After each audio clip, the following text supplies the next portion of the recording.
आयुष मलिक की जगह अगर आप भी होंगे तो भी आप यही कहेंगे कि हमको जीने दीजिए, हम भी होंगे तो यही कहेंगे कि हमको जीने दीजिए। क्या आपके संविधान में लिखा है कि हिंदू लड़का मुस्लिम लड़की से शादी नहीं कर सकता, या लिखा है कि मुस्लिम लड़की हिंदू लड़के से शादी नहीं कर सकती? जो आदमी जिस धर्म में जाना चाहता है ये उसके अपने व्यक्तिगत आस्था का विषय है। और मुझे नहीं लगता है कि आज के डेट में किसी यूथ को जो 25 साल का, 26 साल का या 20 साल का, 22 साल का है, उसको कोई गुमराह कर सकता है, पहली बात।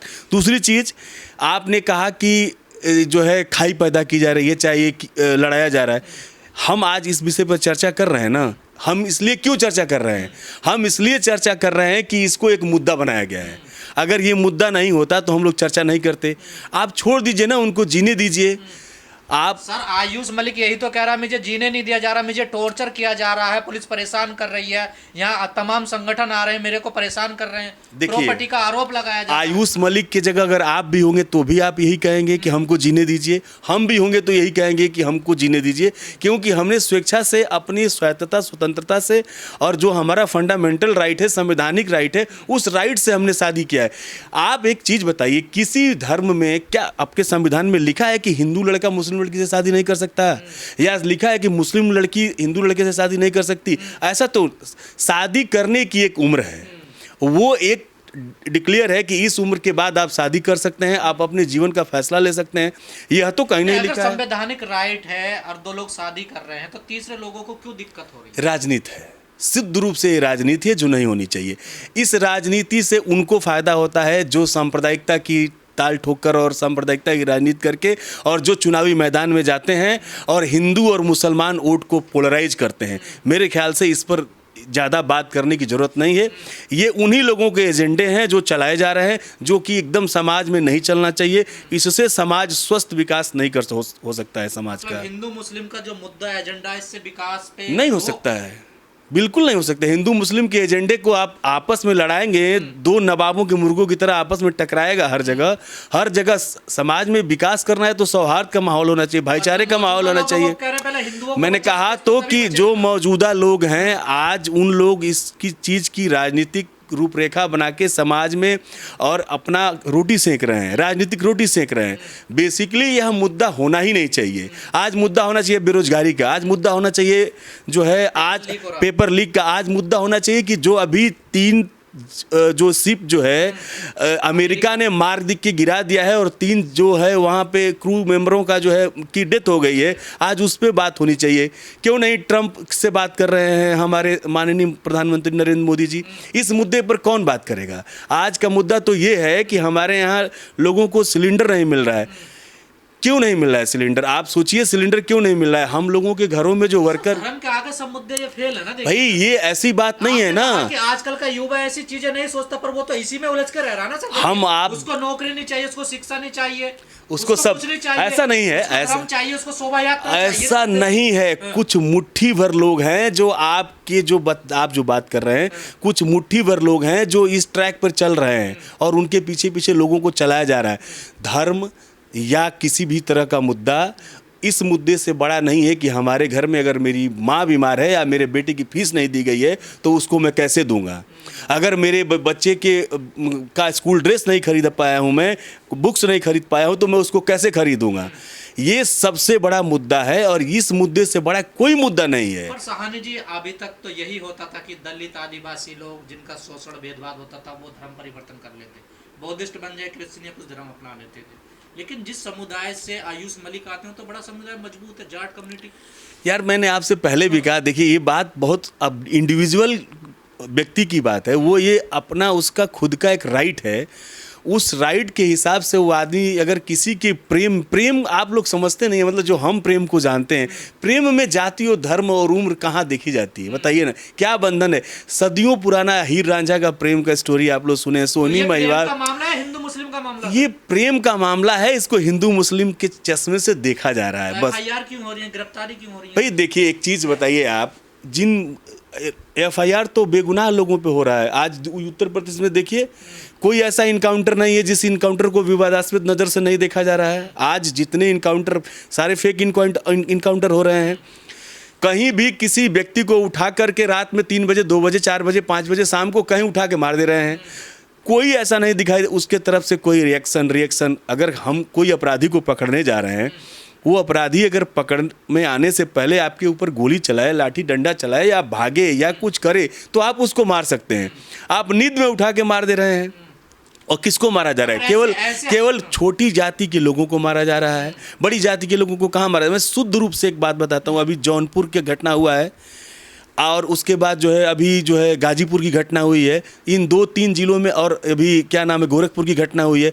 सब जगह गाजीपुर, जौनपुर में तो निषादों को मारा गया है, जौनपुर में यादव को मारा गया है। ये छोटी जाति के लोगों को उठा के मार दे रहे हैं, और उसके ऊपर पहले तो इनाम घोषित कर रहे हैं, उसके बाद उठा के मार दे रहे हैं।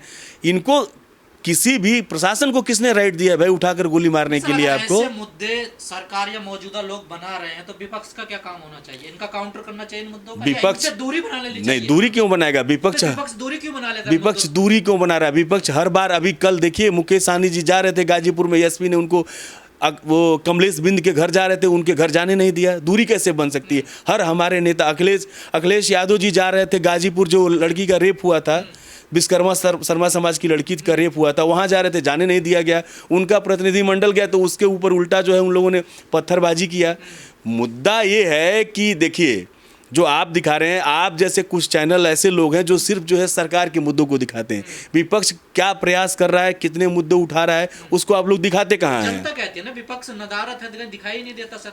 किसी ने रोक दिया तो आप घर को चले कौन गए। जनता कहती है कि विपक्ष नदारत है? किसको नहीं दिखाई दे रहा है कि गाजीपुर में, जौनपुर में जो हो रहा है, वहां सब समाज के और विपक्ष के बड़े बड़े नेता जा रहे हैं? कौन कह रहा है कि नहीं जा रहे हैं? सरकार इस बात को कह रही है, बीजेपी केंद्र सरकार इस बात को यूपी सरकार कह रही है, केंद्र सरकार कह रही है। विपक्ष अपनी फर्ज निभा ही नहीं रहा है। वही तो जो उसे करना चाहिए वो कर नहीं रहा। यूपी सरकार कह रही है और केंद्र सरकार कह रही है। यूपी सरकार भी भाजपा है और केंद्र सरकार भी भाजपा है, तो आप सीधे बोलिए भाजपा कह रही है, जनता इस बात को नहीं कह रही है।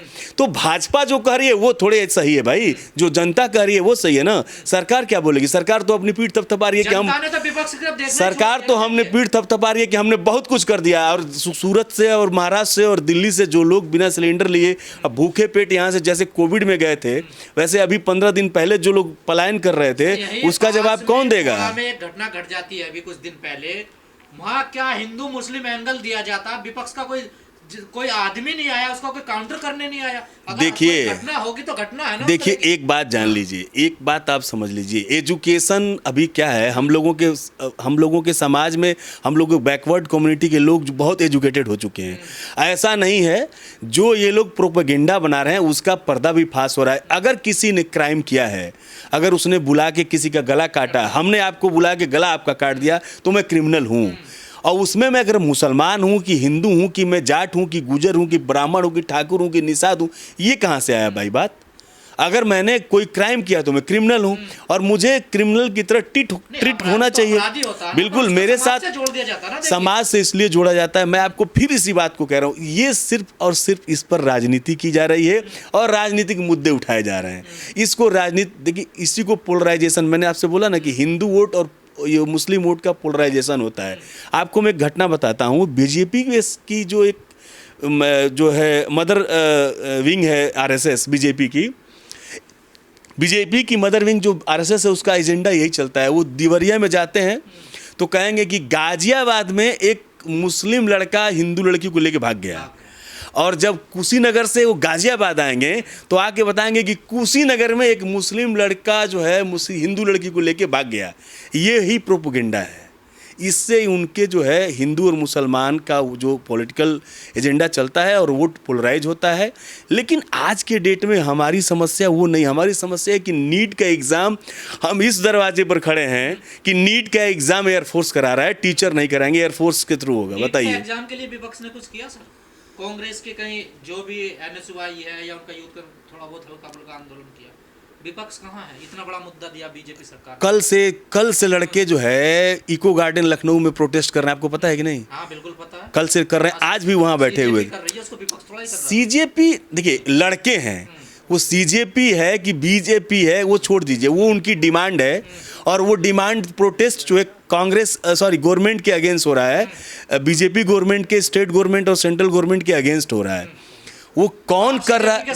वो कौन कर रहा है? देखिए, सीजेपी हो या कांग्रेस हो या सपा हो या बसपा हो, जो आज के डेट में बेरोजगारी पे बात करेगा हम उसको सपोर्ट करेंगे, जो आज के डेट में जो है क्राइम पर बात करेगा हम उसको सपोर्ट करेंगे, क्राइम कंट्रोल करने के लिए, महंगाई कम करने के लिए जो बात करेगा हम उसको सपोर्ट करेंगे। और ये करना चाहिए। हम नेता बाद में हैं, पहले एक इंसान है, और इस देश के विकास के लिए जो होना चाहिए कंस्ट्रक्टिव पॉलिटिक्स, उसमें हम विश्वास रखते हैं। चूँकि जो भी हुआ है ये कोई भारत में पहली घटना नहीं है। आयुष मलिक जैसी। हाँ, ये आयुष मलिक के साथ जो हुआ है वो हम और आपके नोटिस में, हमारे आपके नोटिस में, हम और आप जान रहे हैं। ये बहुत पुराना देश है, इस देश का और इस इस्लाम का भी बहुत पुराना हिस्ट्री है, और हिंदुत्व का भी बहुत पुराना है। हिंदू संस्कृति हिंदू धर्म परिवर्तन करते रहे, क्यों नहीं किए हैं? किए नहीं है, कोई पहली बार तो ऐसा हुआ नहीं है। हिंदू से मुस्लिम बनना और मुस्लिम से हिंदू बनना ये कोई नई घटना नहीं है। बहुत सारे दलित हैं जो कन्वर्ट होकर क्रिश्चियनिटी को एडॉप्ट किए हैं, बौद्धिस्ट बन गए। हाँ, बुद्धिज़्म को एडॉप्ट किया है लोगों ने। तो ये किसी धर्म से किसी धर्म में जाना ये कोई पहली घटना नहीं है। किसी चीज़ को राजनीतिक विषय बनाने का आज के डेट में एक ट्रेंड चल चुका है। बीजेपी फिर इसका मतलब ठीक कह रही है ना कि हिंदुओं को खतरा है? किसी को खतरा नहीं है, किसी धर्म से अगर किसी सब धर्म परिवर्तन होगा, हिंदू कमजोर नहीं होंगे उससे? ये किसने कह दिया कि धर्म परिवर्तन से हिंदू कमज़ोर होगा? क्यों कमज़ोर होगा? किसी भी तरीके से धर्म का, देखिए, धर्म जो होता है एक व्यक्तिगत आस्था का विषय होता है। हम किसी धर्म में या हम किस जात में पैदा होते हैं ये मेरे पास राइट नहीं है। हमारे माँ बाप कौन होते हैं हम उसको नहीं चूज़ कर सकते हैं। आप पैदा होंगे उसके साथ आपसे जुड़ जाएगा कि ये आपके मदर फादर है और ये आपकी जाति है। लेकिन हमारे पास संविधान की एक स्वतंत्रता है, हम जिस धर्म को चाहें हम उस धर्म को मान सकते हैं। और इस तरीके से बहुत सारे लोगों ने अन्य धर्म से हिंदू धर्म के तरफ आए हैं और हिंदू धर्म से अन्य धर्मों की तरफ गए हैं। ये तो आपसी सहमति और एक आपसी मानने न मानने की बात है। जैसे आप कह रहे हैं, ठीक है, वसीम रिजवी अगर हिंदू बन जाते हैं, त्यागी बन जाते हैं, तो कोई एजेंडा, कोई मुद्दा नहीं होता। अगर आयुष मलिक किसी लड़की से प्यार करता है और वो उसे अच्छा लगता है, अगर वो मुस्लिम बन जाता है तो देश पे संकट आ जाता है सर। ये संकट सिर्फ राजनीतिक है, ये सब चीज़ें ऐसा नहीं है। समाज में खाई पैदा करने के लिए इन सब चीज़ों पे चर्चा हो रही है। हम लोगों को ये लगता है कि एक लड़का और एक लड़की स्वेच्छा से जिस धर्म को पालन करके अपने जीवन को सुगमता से और दाम्पत्य जीवन में अच्छे से रह सकते हैं, वो उनका सबसे बड़ा धर्म है और उसमें हमको जीने देना चाहिए। पर ये कहा जा रहा, गुमराह किया गया आयुष मलिक को, ब्रेन वॉश किया गया है कुछ मौलानाओं के द्वारा। देखिए, आज के डेट में आज की जो जनरेशन है ना, मैं 45-46 साल का व्यक्ति हूँ, लेकिन जब मैं 20 साल का था या मैं 18 साल का था तो मेरी जो सोच थी इतनी डेवलप नहीं थी। आज जो 20 साल के और 18 साल के जो बच्चे जितना डेवलप होके सोच रहे हैं, जितना ब्रॉड थिंकिंग है उनकी, उतनी ब्रॉड थिंकिंग हमारी नहीं थी। हम इंटरमीडिएट और हाई स्कूल में पास करने के बाद भी अपने कैरियर में किधर जाएंगे हम लोग नहीं डिसाइड कर पाए थे। और हमसे इसके पुरानी वाली पीढ़ी और ज़्यादा हमसे जो है छोटा सोचती थी। आज के जो बच्चे हैं वो बहुत बड़ा सोच रहे हैं और बहुत वो ब्रॉड थिंकिंग कर रहे हैं।